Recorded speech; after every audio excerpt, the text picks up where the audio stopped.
Well, it seems like it has happened again. We've got another troubling story involving a Marvel actor and an assault case that could have long-reaching implications for the star as well as its victims. Let's take a couple minutes to talk about Tenoch Huerta and what's going on with the accusations that have been levied against him.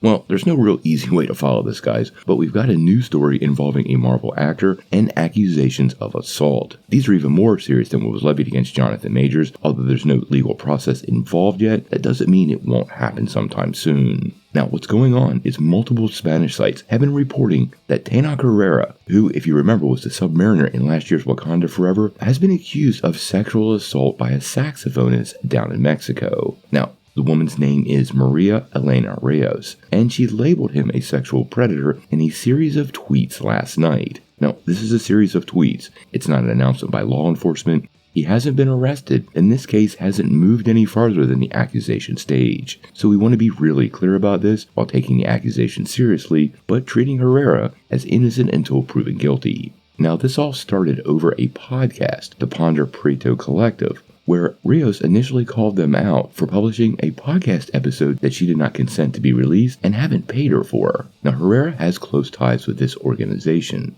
In her post against the collective, she actually called Huerta repeatedly a violent sexual predator and suggested that there are multiple victims that are willing to come forward and talk about problems with the actor. She also went on to make it pretty clear she wasn't going to provide any more details, at least not right now, until more victims were gathered, and at that point, there might be more to say. She also said in another tweet that Ponder Prieto actually sought her out last year at one of her concerts during the release of Wakanda Forever, and this was in an effort to keep her quiet during the film's release to avoid any PR issues. Now, obviously, there is a lot of sour grapes here, and we have no details about any of these relationships as of yet. We want to take any victim's accusations seriously, but as of right now, we have absolutely zero details about what's going on here. Now, as of right now, Tenoch Huerta has not, I repeat, not responded to any of these accusations.